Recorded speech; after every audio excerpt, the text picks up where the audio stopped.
ulama al-aslu fil insani al-kasbu.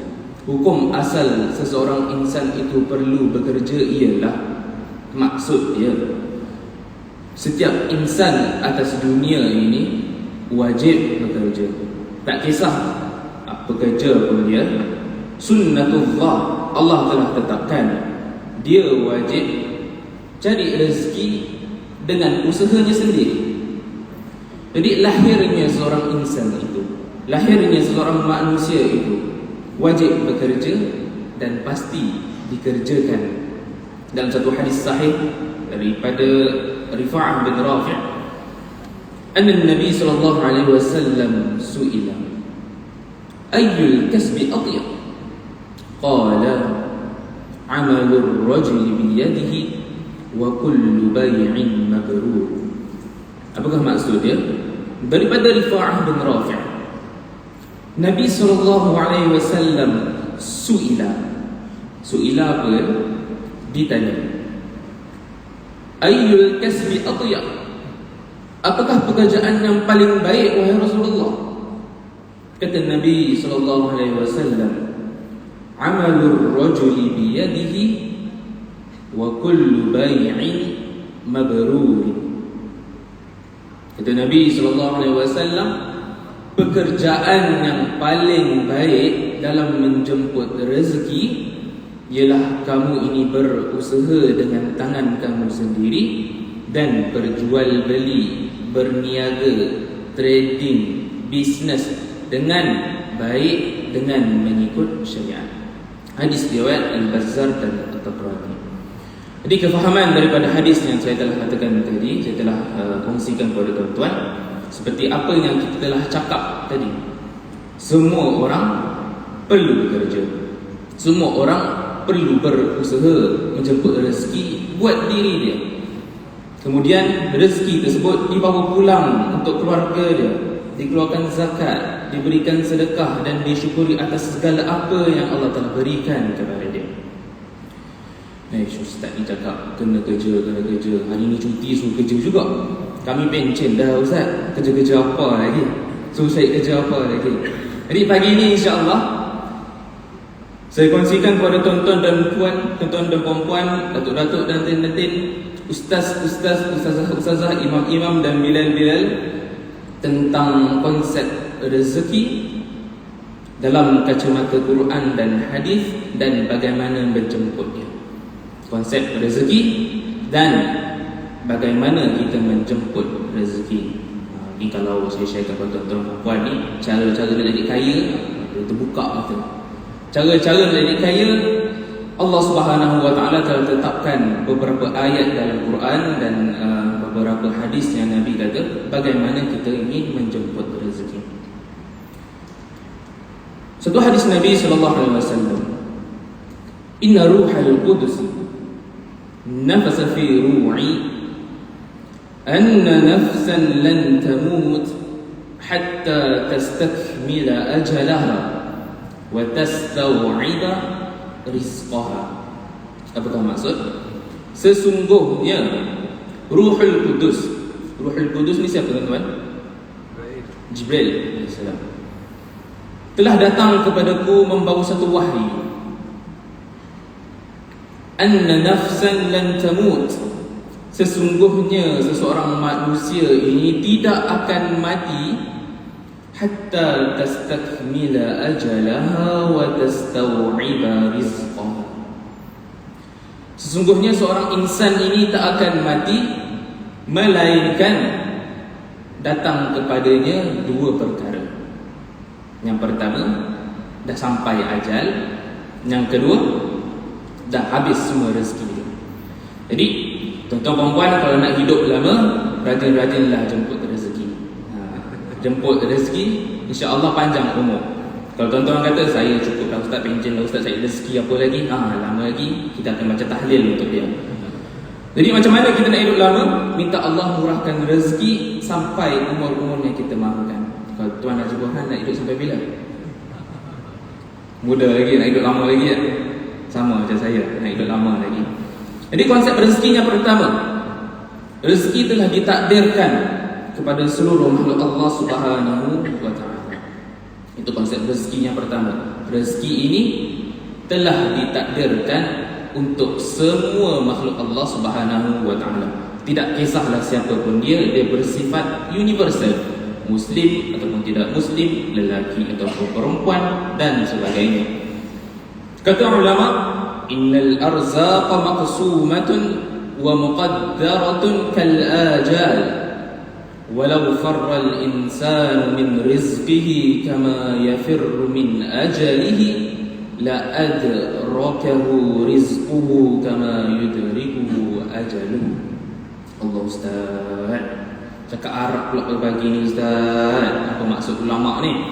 Sesungguhnya maksud dia, rezeki telah dibahagi-bahagikan dan telah ditakdir-takdirkan bagi setiap manusia, bagi setiap haiwan, bagi setiap jin, seperti ajal yang telah ditakdirkan bagi setiap mereka.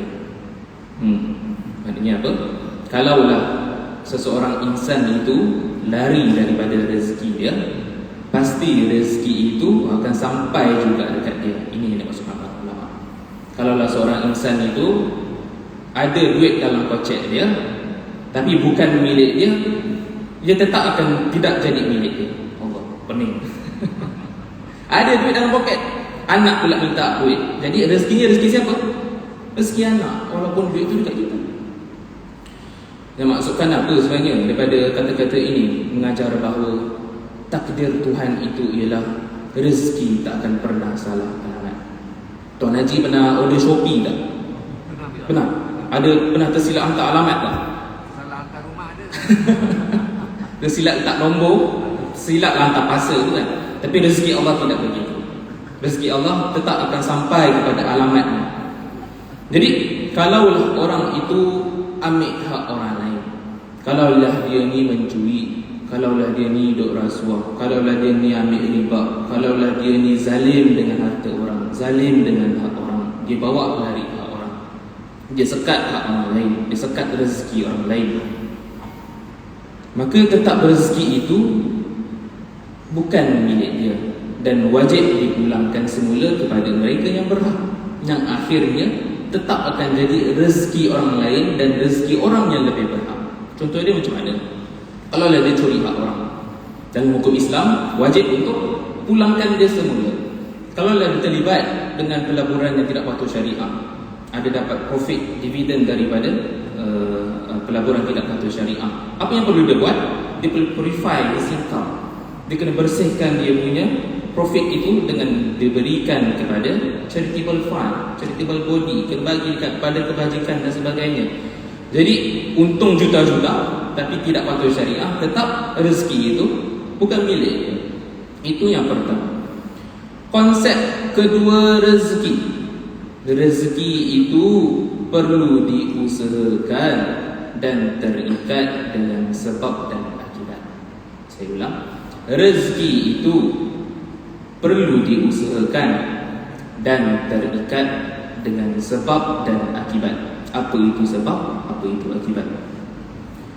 Rezeki, tuan-tuan, walau sudah ditetapkan, tetapi proses menjemput rezeki itu terkait dengan sebab dan akibat. Kerana rezeki ini lebih kurang sama konsepnya dengan ajal.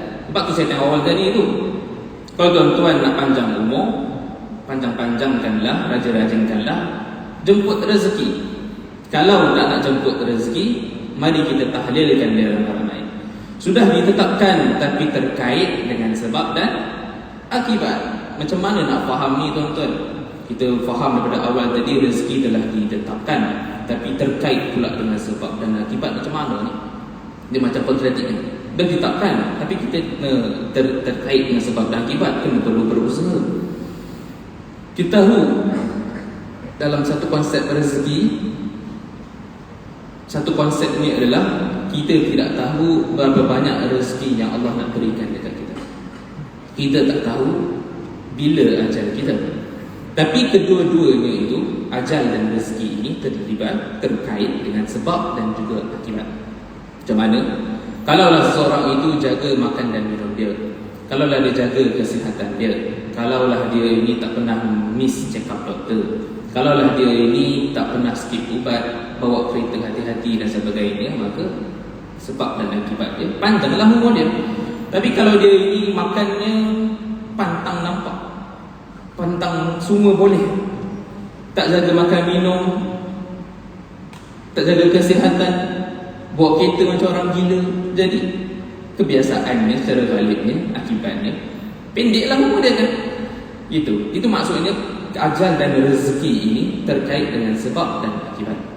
Apabila rezeki terkait dengan sebab dan akibat, maka kita ini dituntut, diwajibkan untuk berusaha menjemput rezeki. Walau kita tak akan pernah tahu berapa banyak rezeki yang telah ditetapkan, maka kita perlu berusaha, usaha itu tetap usaha, dan selebihnya tawakal kepada Allah Subhanahu wa taala. Dan ini mengajar kita bahawa rezeki itu telah ditetapkan bagi setiap manusia pada masa yang sama, wajib usaha ke atas dia supaya apa? Likaila ta'sau ala ma fatakum wala tafrahu bima atakum wallahu la yuhibbu kulla mukhtalin fakhur. Apakah maksud Allah? Allah Subhanahu wa taala supaya kita berusaha, Allah Subhanahu wa taala mencampakkan rasa kecukupan dalam diri kita. Allah Subhanahu wa taala memacapkan keimanan dalam hati kita bahawa rezeki itu adalah Dia yang memberikan. Supaya apa? Likaila ta'sau ala ma fatakum, supaya kamu ini tidak berputus asa dengan apa yang kamu tak dapat.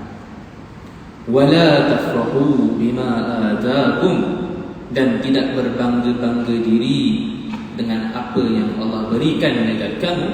Wallahu la yuhibbu kulla mukhtalin fakhur. Kerana apa? Sesungguhnya Allah ini tak suka dengan orang-orang yang berbangga-bangga diri dan mendabik dada. Jadi apa yang ayat ini ajarkan kepada kita, yang pertama ialah supaya kita ini bila dapat sikit tak meronta, bila dapat banyak tak mendabik dada. Okey, usaha tetap usaha. Bila Allah berikan, kalau sikit kita tak meronta, kalau banyak kita tak mendabik dada. Sambung kata ulama tadi, kama yafirru min ajalihi la adrakahu rizqahu kama yudrikuhu ajaluhu. Rezeki, saya katakan tadi, tetap akan kejar seseorang itu walau dia lari daripada rezeki tersebut, seperti larinya seseorang itu daripada ajal kematian. Ajal kematian tetap akan datang dekat dia walau macam mana pun. Begitu bagaimana seorang itu lari daripada ajal kematian, begitu juga rezeki akan datang dekat dia. Bagaimana ajal kematian tetap akan datang dekat dia, begitu juga rezeki akan datang dekat dia. Jadi kefahaman ini bawa kita apa? Jangan risaulah bab rezeki. Kita ikutlah apa yang Allah Subhanahu wa taala suruh, perintah kita dalam mencari rezeki. Jangan cari yang haram, jangan duduk sekat hak orang, jangan ambil hak orang, jangan zalim dekat orang, jangan mencuri. Kefahaman inilah yang paling penting dalam pembelajaran fiqh muamalah. Nanti kita akan belajar panjang bab riba, bab gharar, bab ni, bab itu, penipuan, penyelewengan dalam muamalah Islam. Punca dia dari mana? Dari konsep rezeki kan tuan. Kalaulah dia tahu rezeki ini semua orang ada rezeki, semua orang ada hak dia, semua orang ada bahagian dia, maka dia tak ambil hak orang lain, dia tak tipu orang. Kita tengok scammer banyak kan, scammer lah. Sampai yang simpan kira BSP pun lesak lebur habis orang punya simpanan. Diorang scam habis. Kesian orang tua tu. Jadi daripada konsep rezeki inilah, dia tak ambil rezeki hak orang lain, dia tak ambil hak orang lain, dia tak sekat hak orang lain, dia tak zalim dengan orang. Kefahaman inilah yang kita perlu pupuk dalam masyarakat kita supaya kita ini jauh daripada dosa-dosa muamalat. Walikulli ummatin ajal, fa idza jaa ajaluhum la yastakhiruna sa'ah wa la yastaqdimun. Dan bagi tiap-tiap umat itu ada ajal mereka, maka apabila datang tempoh dia, tidak dapat mereka kemudiankan walau sesaat, dan tidak pula mereka dapat cepatkan. Wa ma tadri nafsun ma taksibu ghada, wa ma tadri nafsun bi ayyi ardin tamut, innallaha alimun khabir. Dan tidak ada seorang pun, kata Allah, yang betul-betul mengetahui apa yang akan diusahakan dia esok. Dan tak ada seseorang pun yang dapat tahu di bumi negeri manakah dia mati. Tak tahu kita ni mati dekat masjid ke, dalam kereta ke, kat rumah ke. Hanya Allah Subhanahu wa taala yang mengetahui, Maha mengetahui, lagi amat meliputi pengetahuannya. Jadi saya katakan tadi, saya ulang, rezeki ini tidak akan pernah salah alamat seperti salahnya Shopee hantar barang kita. Tidak akan pernah salah alamat, dan bila ajal datang pasti kita tidak akan selamat. Jadi kalau kita tengok luar sana, yang kata pendengar apa tu, seminar cara nak jadi kaya, kau pernah dengar seminar kan? Saya jutawan. Apakah persamaan? Wis tuan-tuan apa begini, lepas tu tuan tak tidur. Apakah persamaan antara mereka yang ini trainers mereka jadi kaya ini, trainers seminar jadi kaya, seminar jadi jutawan ini, dengan Qarun dalam Al-Quran? Apakah persamaannya tu? Siapa dapat jawab? Kita habis kuliah awal. Persamaan mereka yang saya jutawan, saya tahu cara jadi kaya, saya tahu macam mana urus bisnes, ikutlah saya, followlah saya. Apakah persamaan mereka dengan Qarun? Hidayah. Jadi kaya. Jadi kaya tu betul lah. Betul. Lagi. Persamaan mereka, apa yang mereka cakapkan ni sama macam Qarun cakap zaman dia. Ya. Okey, lagi. Takbur. Lagi. Tak syariah compliant. Tak syariah compliant. Qarun tak syariah compliant. Okey. Alhamdulillah. Kerana Qarun, apa yang Qarun kata dalam Quran, Allah rakamkan Qarun dalam Al-Quran. Qarun kata apa bila dia jadi kaya? Qala innama utitu ala ilmin indi. Qarun kata, sesungguhnya kekayaan aku kaya ini adalah sebab ilmu aku sendiri. Ini Qarun yang kata. Apakah persamaan dengan trainer-trainer seminar jadi kaya ni, tuan-tuan? Orang akan selalu kata macam ni, saya kaya, ikutilah saya sebab saya tahu cara market bisnes saya. Saya tahu cara urus bisnes saya. Saya tahu cara rocketkan sales. Maka ikutilah saya. Persamaannya di situ. Jadi rupanya masih ada lagi Qarun zaman sekarang. Moga kita jauhkan mereka yang sombong dalam mencari rezeki, mereka yang sombong bila dah dapat rezeki. Dijauhkan daripada mereka yang sifat sombong bila nak berkongsi dalam rezeki. Bila datang kepada kita orang yang memerlukan, kita tidak lokek untuk memberikan. Itu konsep kedua dalam rezeki. Konsep ketiga, rezeki ini tidak hanya terbatas pada duit kertas. Tidak terbatas pada duit kertas. Apakah dalil dia? Daripada surah Al-Baqarah ayat 212, Allah katakan, kehidupan dunia diperhiaskan pada orang-orang kafir sehingga mereka ini berlagak sombong dan memandang rendah kepada orang-orang yang beriman. Orang kafir ini pada zaman ini mungkin kaya, orang iman tidak kaya. Mereka ini pandang orang beriman yang rendah kepada mereka. Padahal orang-orang yang bertakwa dengan imannya lebih tinggi martabat dia daripada mereka yang kafir itu pada hari kiamat kelak. Dan ingatlah, Allah ini memberikan rezeki kepada sesiapa yang dia kehendaki dengan tidak berkira-kira. Kata Syekh Sa'di, rezeki itu ada dua duniawi, rezeki duniawi dan rezeki ukhrawi.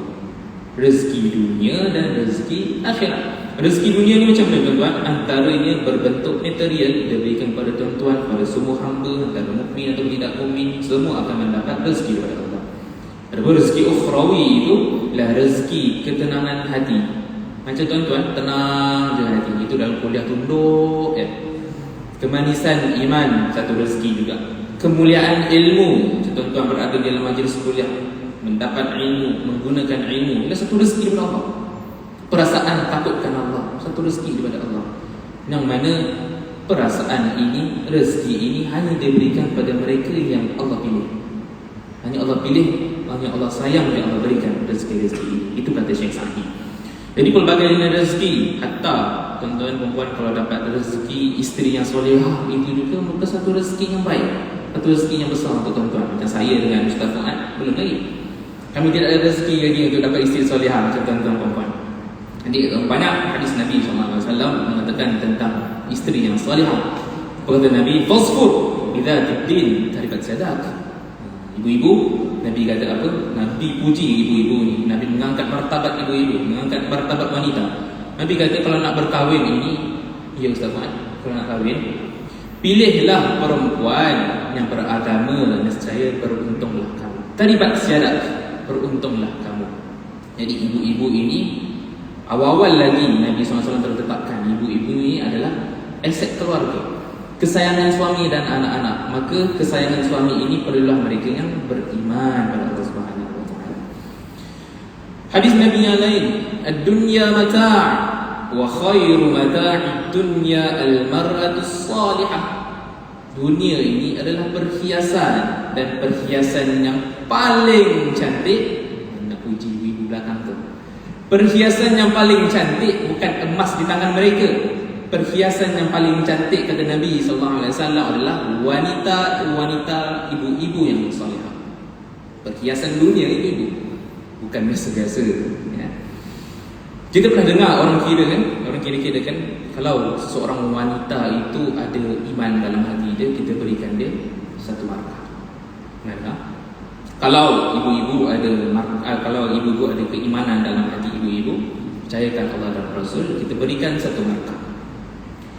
Kalau ibu-ibu ni ada keturunan yang baik, kita letakkan kosong di belakang dia. Jadi markahnya berapa? 10. Sorry, minta maaf tuan-tuan kalau dalam muamalat ni kita kira-kira sikit. Kalau ada keturunan yang baik, saya katakan letak kosong di belakangnya. Jadi markahnya 10. Kalau ibu-ibu ni cantik, macam tuan-tuan kan, zaman-zaman awal bercinta dulu, cari yang cantik. Kalau cantik ibu-ibu ini, letakkan lagi kosong di belakangnya. Jadi berapa? 100. Kalau dia ini, ibu-ibu ini, wanita-wanita ini daripada keluarga yang kaya, ada harta, letakkan lagi kosong di belakangnya. Jadi berapa? 1000. Tapi bila tiada keimanan, tolak satu pada awalnya, jadi berapa? Kosong. Itulah nilai keimanan pada seorang wanita. Mesti ada keimanan, mesti ada keturunan yang baik, mesti ada kecantikan, mesti ada harta. Perfect. Jadi untungnya jadi ibu-ibu yang salihah. Untuk menjadi sebaik-baik harta seorang lelaki, kata Nabi SAW, sebaik-baik harta para suami ini bukan rumah dia. Sebaik-baik harta seorang suami ini bukanlah kereta dia, bukanlah jam dia, bukanlah gameplay dia, tak. Tapi ialah wanita, isteri-isteri yang salihah. Itu adalah harta yang paling berharga. Jadi apabila dia melihat kepadanya, seorang suami itu melihat kepada seorang isteri, dia akan menggembirakan suami dia. Apabila dia beri arahan kepada isteri dia, dia taat. Dan apabila dia tidak berada di sisinya, wanita itu menjaga maruah dirinya. Itu adalah parameters, guideline bagaimana untuk menjadi isteri yang salihah. Itu yang pertama. Rezeki ini tidak terbatas pada wang kertas. Dapat isteri yang salihah. Bukanlah isteri yang bila dia call kita, ya Allah, datang dah bentara guru ni, Tak, bukan itu tuan-tuan. Isteri yang salihah ini bila datang kat kita rindu dekat dia. Itu kita panggil dia, sayang sebagainya, dia datang. Bukan kita bentuk dia pun tak datang lagi. Itu adalah isteri-isteri yang salihah. Itu adalah wanita sebaik-baik harta bagi seorang suami. Jadi ibu-ibu, kalau suami-suami ibu ini tak ada harta, ketahuilah harta yang paling baik ialah ibu sendiri. Saya samakan lelaki ni. Kalau suami-suami ibu-ibu ni tak ada harta, ketahuilah ibu-ibu lah harta pada para suami. Itu yang pertama. Kesihatan ialah rezeki yang tidak terbatas pada kewangan. Rezeki yang tidak terbatas hanya pada wang kertas atau berikan pada kesihatan. Kerana kesihatan itu ialah mahkota, taj, mahkota yang hanya dapat dilihat oleh orang yang sakit. Orang sakit ni dia nampak, kalau jadi seorang sakit tu baru dia nampak betapa mahalnya harga kesihatan. Macam ayah saya dah setahun dah sakit, dia nampak harga mahalnya harga kesihatan. Setiap Jumaat nak disuruh orang pergi masjid solat Jumaat dah. Dia kata macam mana ayah buat tak boleh nak pergi masjid Jumaat. Nampak mahalnya harga kesihatan tu. Kata Nabi SAW, "Man asbaha minkum mu'afa fi jasadihi amina fi sirbihi indahu qutu yawmihi faka'annama hizat lahu dunya." Nabi kata apa? Nabi kata, sesiapa di antara kamu yang bangun dalam keadaan sihat tubuh badan, dia bangun daripada tidur sihat tubuh badan, tak ada tubuh badan yang hilang, dia tidak demam, dia tidak sakit, dia tidak pening, aminan fi sirbih, merasa aman dan tenteram dalam diri dia, indahu qutu yawmihi, dan ada benda yang dia nak makan pada hari itu, kan? Faka'annama hizat lahu dunya, seakan-akan dia sudah memperoleh satu dunia. Apa lagi dia nak? Kesihatan dah dapat, duit dah dapat, duit ada, makan ada, dia pun sihat tubuh badan, boleh pergi ke masjid, boleh dengar kuliah dan sebagainya. Faka'annama hizat lahu dunya, kata Nabi. Sesungguhnya seakan-akan dia telah memperoleh satu dunia kenikmatan. Baik. Dan saya raju dengan tuan-tuan, bahawa kita berhenti ke berapa ni selalunya kuliah? 7.40. Ada makan ke lepas ni? Ada. Roti john. Tak puasa? Roti john? Alhamdulillah. Ini adalah rezeki. Rezeki kita bincangkan ni. Rezeki. Rezeki yang pertama, 10 jenis rezeki. Saya sharekan waktu laju ya.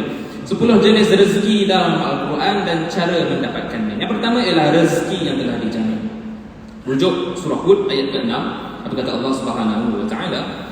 "Wa ma min dabbatin fil ardi illa 'ala Allahi rizquha wa ya'lamu mustaqarraha wa mustawda'aha kullun fi kitabin mubin."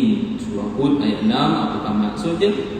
Dan tidak ada sesuatu pun makhluk yang bergerak, yang bernyawa di atas muka bumi, melainkan semuanya dijamin rezeki oleh Allah Subhanahu wa taala, dan dia mengetahui tempat kediaman dia dan tempat penyimpanannya, dan semua itu tertulis dalam kitab yang nyata.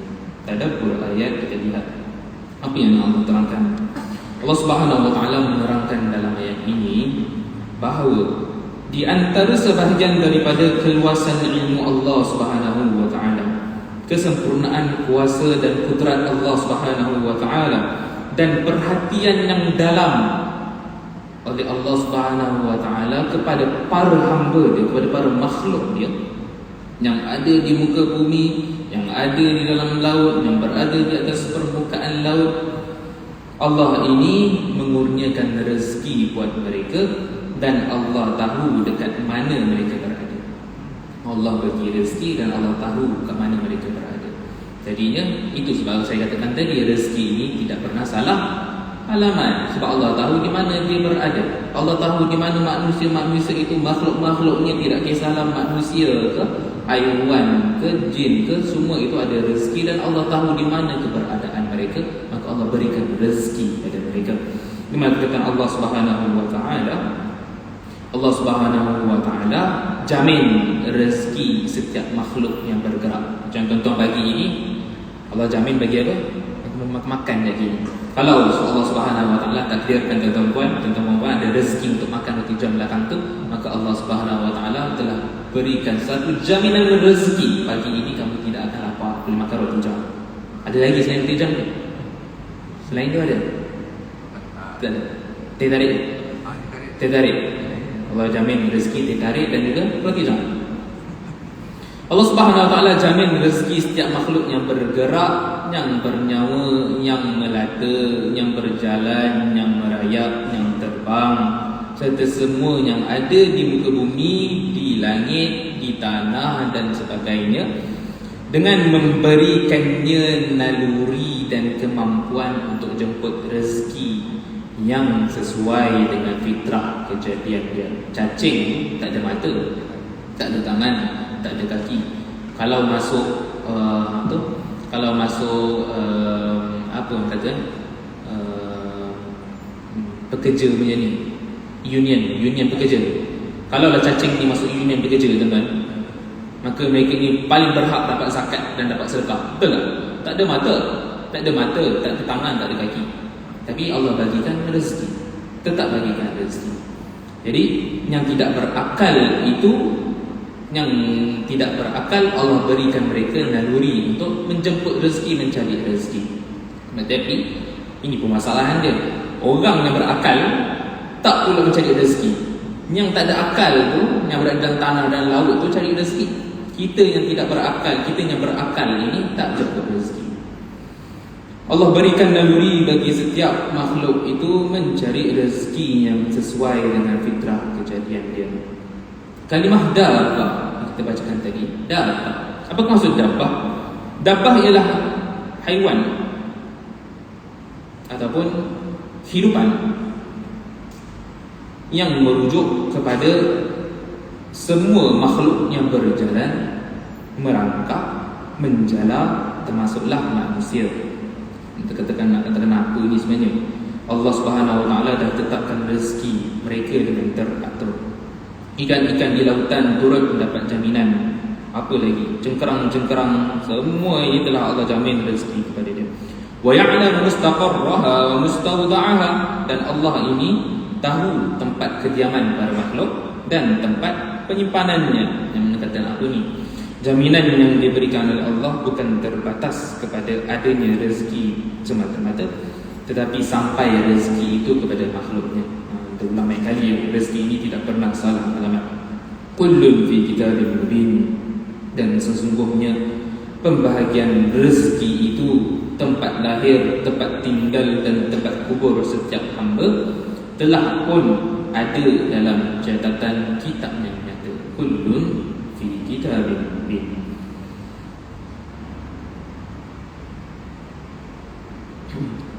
Rezeki yang pertama saya katakan tadi adalah rezeki yang telah dijamin. Rezeki yang kedua ialah rezeki kerana bertakwa. Jenis rezeki apabila kamu bertakwa, kamu akan dapatkan dia. Apakah dalilnya? Surah At-Talaq ayat 2 dan 3. Wa man yattaqillaha yaj'al lahu makhraja wa yarzuqhu min haitsu la yahtasib. Dan sesiapa yang bertakwa kepada Allah Subhanahu wa taala dengan mengerjakan suruhan-suruhannya dan meninggalkan segala larangan-larangannya, nescaya Allah akan mengadakannya makhraja. Makhraja ni apa? Jalan keluar bagi orang, bagi segala perkara yang menyusahkannya. Makhraja. Wa yarzuqhu makhraj. Kita melanjut tajuk kan? Makhraj. Makhraj huruf ni apa? Tempat keluar huruf. Allah katakan wa may yattaqillah yaj'al lahu makhraja. Siapa yang bertakwa kepada Allah, Allah berikan dia jalan keluar. Wa yarzuqhu min haitsu la yahtasib, serta memberikan dia rezeki. Wa yarzuqhu min haitsu la yahtasib, berikan dia rezeki daripada jalan yang dia tidak sangka. Jadi dengan bertakwa pada Allah Subhanahu Wa Taala, melaksanakan apa yang diperintahkannya dan meninggalkan apa segala yang dilarangnya, maka Allah memberikan rezeki bagi mereka yang bertakwa. Jadi yang pertama ini tuan-tuan, cara jadi kaya dengan bertakwa pada Allah Subhanahu Wa Taala. Menjemput rezeki ini dengan macam mana? Yang pertama ialah dengan bertakwa pada Allah Subhanahu Wa Taala. Bila saya kata macam mana jadi kaya ini, kaya ini bukan harta kaya pada duit kertas tak. Nabi kata laisal ghina an kathratil 'arad walakinnal ghina ghina an-nafs. Bukanlah kaya ini dengan kayanya harta, kayanya materialistik, tidak. Tapi kayanya kaya jiwa, kaya rohani dia, rasa cukup, rasa syukur, rasa redha, rasa itu yang kita mahukan dalam kita mencari rezeki. Ketahuilah bahawa dengan ketakwaan yang sebenar-benarnya akan mendatangkan rezeki daripada arahnya kita tidak sangka-sangka, yang kita tidak pernah fikir sebelumnya, dan datangnya rezeki itu tanpa adanya keletihan dan susah payah. Dengan bertakwa sahaja tidak ada keletihan dan susah payah dalam menjemput rezeki. Yang ketiga, 10 jenis rezeki dalam Al-Quran, cara mendapatkannya yang ketiga. Dan yang pertama apa? Rezeki yang telah dijamin dalam surah Hud. Yang kedua, rezeki kerana bertakwa. Yang ketiga adalah rezeki kerana usaha mencari rezeki yang halal dalam surah An-Najm ayat 39. Wa allaysa lil insani illa ma sa'a. Dan bahawa sesungguhnya tidak ada balasan bagi seseorang melainkan apa yang diusahakannya. Allah sambung lagi, wa may yatawakkal 'ala Allah fa huwa hasbuh innallaha balighu amrihi qad ja'ala Allah likulli shay'in qadra. Dan ingatlah, sesiapa yang bertawakal, berserah diri kepada Allah, bulat-bulat dia bertawakal kepada Allah, maka cukuplah Allah baginya untuk menolong dan mencukupkan rezeki dia. Innallaha balighu amri, sebenarnya Allah telah melakukan segala perkara yang Dia kehendakinya. Qad ja'ala Allah likulli syai'in qadra. Dan sebenarnya Allah telah meletakkan sesuatu perkara yang dikehendakinya. Allah telah pun menentukan kadar dan masa bagi berlakunya tiap-tiap sesuatu. Tawakal ialah tawakal yang sebenar. Tawakul yang sebenar ialah bergantung diri kepada Allah. Itu yang pertama. Tawakal sebenar itu menggabungkan dua komponen. Tawakal yang sebenar menggabungkan dua komponen. Yang pertama ialah berserah diri kepada Allah Subhanahu Wa Taala secara bulat-bulat, dan yang kedua ialah ikhtiar dan usaha. Itulah tawakal yang sebenar. Dalam bab tawakal ini ada satu hadis Nabi SAW mengenai burung daripada riwayat Ahmad dan bertaraf sahih. Lau annakum tawakkaluna 'ala Allahi haqqa tawakkulih la razaqakum kama yarzuqu at-tayra takhdu khimasan wa taruhu biqana. Apa maksud Nabi ini?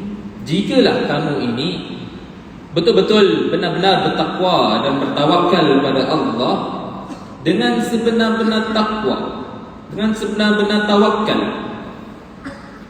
la razaqakum kama yarzuqu at-tayr takhdu khimasan wa taruhu biqana. Nescaya Allah Subhanahu Wa Taala akan berikan rezeki kepada kamu sebagaimana Dia telah memberikan rezeki kepada burung yang keluar di pagi hari dalam keadaan lapar dan kembali pada waktu petang dalam keadaan yang kenyang. Jadinya kalau burung itu yang tak masuk universiti pun, burung-burung ini tak masuk sekolah pun, Allah berikan rezeki, dapat mampu kenyang, dapat mampu meneruskan kehidupan. Burung ni tak ada akal, tapi ada naluri bekerja. Kita ada akal, maka kita perlu ada naluri bekerja dan menjemput rezeki untuk diri kita dan rezeki untuk keluarga kita. Yang ketiga ke keempat? Empat. Alhamdulillah, masih fokus. Rezeki kerana istighfar dan surah Nuh ayat 10 hingga 12.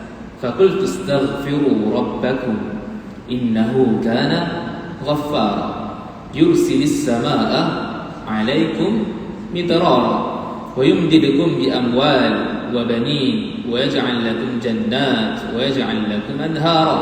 Surah Nuh ayat 10 hingga 12. Allah Subhanahu wa taala dalam menjemput rezeki ini, Allah Subhanahu wa taala berikan satu tips, ialah dengan banyaknya istighfar. Maka orang yang beristighfar itu ada rezeki untuk dia yang Allah janjikan. Apa maksud daripada ayat yang telah saya bacakan tadi?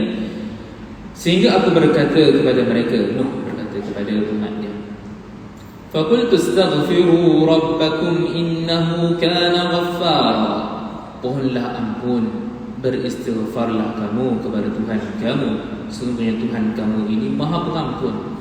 Yursilis samaa alaikum midrara.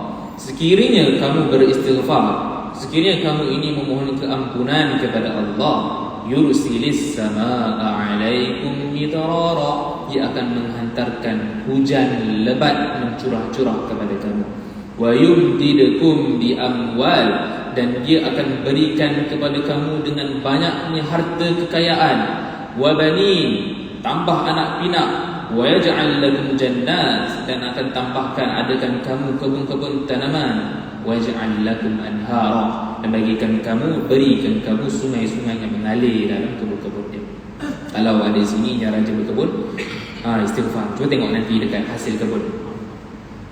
Tebu banyak nanti kebun-kebun tanaman. Ini adalah tips daripada Allah Subhanahu wa taala dengan perbanyakkan istighfar.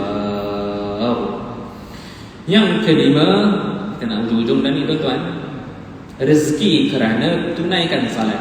Punya solat pun dapat rezeki. Ayatnya mana? Dalil dia mana? Surah Taha ayat 132. Surah Taha ayat 132. Wa'mur ahlaka bis-salat wastabir 'alaiha la nas'aluka rizqa nahnu narzuquk wal 'aqibatu lit-taqwa. Maksud dia apa? Dan perintahkanlah keluarga kamu serta umatmu mengerjakan solat, dan hendaklah engkau tekun bersabar atas perintahnya dalam menunaikan dia. La nas'aluka rizqa, kami tidak meminta rezeki kepada kamu. Kamu solat ini kami tak minta, elang-elang kami tak minta, kami tak nak. Allah Subhanahu wa taala tak nak. Nahnu narzuquk, bahkan kamilah yang akan memberikan rezeki kepada kamu. Dengan solat ini menjemput rezeki. Wal 'aqibatu lit-taqwa, dan ingatlah kesudahan yang baik adalah bagi orang-orang yang betul-betul bertakwa. Jadi para ulama mengatakan bahawa ayat ini adalah dalil sesiapa yang menjaga solat, sembahyang dan sempurnakan sembahyang solatnya, kemudian dia perintahkan pula anak dia, dia perintahkan pula isteri dia, dia perintahkan pula keluarga dia untuk terus solat, jaga solat, sempurnakan solat, maka akan dimudahkan rezekinya oleh Allah Subhanahu wa taala. Jadi tuan-tuan, tak payah masuk seminar pun boleh jadi kaya. Yang keenam ialah rezeki yang datang kerana bersyukur. Dalam surah Ibrahim ayat yang ke-7, la in syakartum, ada hafal tak? La in syakartum la azidannakum. Masya-Allah, safwan. Dan jika kamu bersyukur, maka aku akan tambah rezeki kamu. Wala in kafartum inna azabi la syadid, maka sesungguhnya seksaku, dan jika kamu kufur atas nikmatku, sesungguhnya kufuran kamu itu, seksaku amatlah pedih. Ini rezeki kerana bersyukur. Lanjut tuan-tuan, yang ketujuh, rezeki kerana bersedekah. Surah As-Saba ayat 39, surah As-Saba ayat 39. Allah kata apa? Qul inna rabbi yabsutur rizqa liman yasha'u min 'ibadihi wa yaqdiru lahu wa ma anfaqtum min syai'in fahuwa yukhlifuhu wa huwa khairur raziqin. Katakanlah wahai Muhammad, sesungguhnya Tuhanku memewahkan rezeki bagi sesiapa yang dikehendakinya dan menyempitkan rezeki bagi siapa yang dikehendakinya, dan apa sahaja yang kamu dermakan maka Allah akan menggantikan dia, dan dialah jua sebaik-baik pemberi rezeki. Ini yang ketujuh. Yang ke-8 ialah rezeki yang datang dengan doa. Surah Ankabut ayat 17, Allah kata apa? Sesungguhnya yang kamu sembah selain Allah hanyalah berhala-berhala dan kamu membuat kebohongan. Sesungguhnya apa yang kamu sembah selain Allah itu tidak mampu memberikan rezeki kepada kamu, maka mintalah rezeki pada Allah. Maka mintalah rezeki daripada Allah dan sembahlah Dia dan bersyukurlah kepada Dia. Hanya padanya kamu akan dikembalikan. Jadi rezeki yang datang dengan sebab kita berdoa. Ankabut surat 17 ayat 17. Yang ke-9, ujung-ujung lah ni. Bila ujung-ujung tu nak buka mata. Dia yang paling best dalam kuliah ni, wabillahi taufiq, terus terbuka mata. Terus alhamdulillahirabbil alamin, terus jelas mata dia. Yang ke-9 ialah rezeki kerana nikah.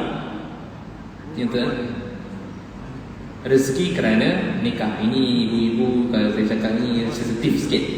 Rezeki kerana nikah. Dan yang ke-10 ialah rezeki kerana anak. Tapi dua-dua ini ada dalil dia dalam surah Nur ayat 32. Allah kata apa? Dan jika mereka miskin, maka Allah akan berikan dia mereka kekayaan kerana nak nikah. Rezeki kerana anak. Tentang perempuan pun dan ada anak sebagainya. Satu guru saya, dia Jordan tu, dia kata saya, no, kamu belum kahwin? Belum. Kenapa kamu tak kahwin lagi? Dia kata saya tengah belajar lagi, tak ada duit. Allah bagi rezeki kamu. Oh tu, tawakal.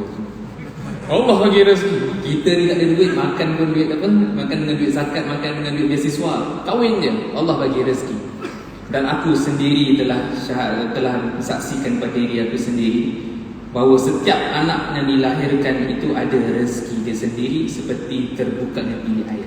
Saya pun tak faham sebab saya pun tak kahwin lagi dan saya tak ada anak lagi. Mungkin tuan-tuan perempuan lebih faham. Setiap anak itu ada rezeki. Bila kahwin ada rezeki, bila anak ada rezeki, dan rezeki setiap anak itu berbeza. Nanti mungkin lepas kita makan roti john ni, kita boleh kongsi-kongsikan macam mana, sebab saya tak faham konsep ini, sebab saya tak pernah alami lagi, tak pernah pengalaman.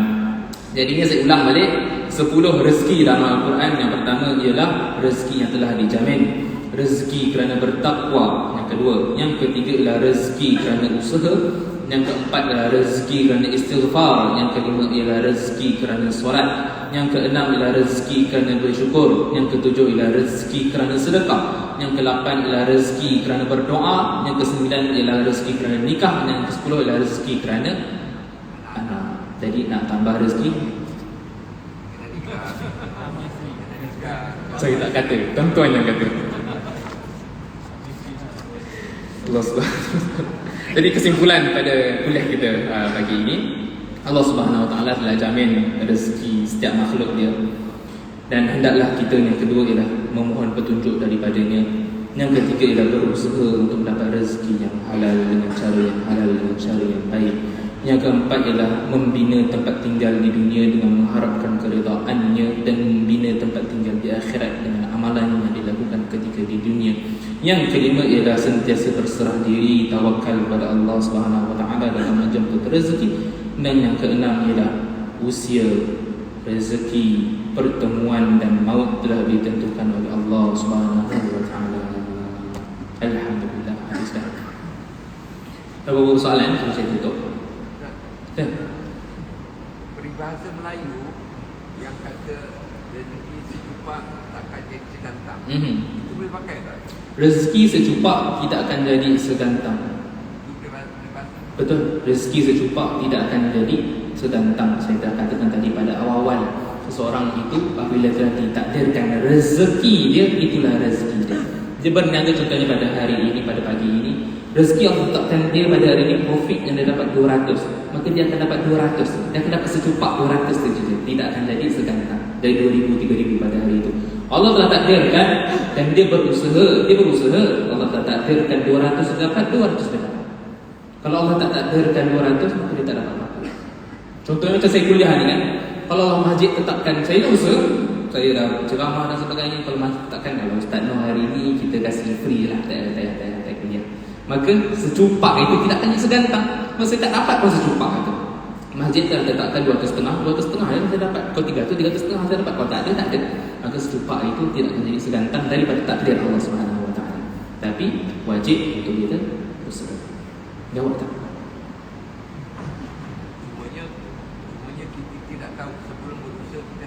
Betul. Sama ada secupak ke segantang. Betul. Kalau dapat segantang, alhamdulillah. Kalau dapat secupak, alhamdulillah juga. Kalau tak dapat, alhamdulillah. Masya Allah. Masya Allah. Kalau saya Allah. Aduh, soalan itu. Ustaz, kalau kita ber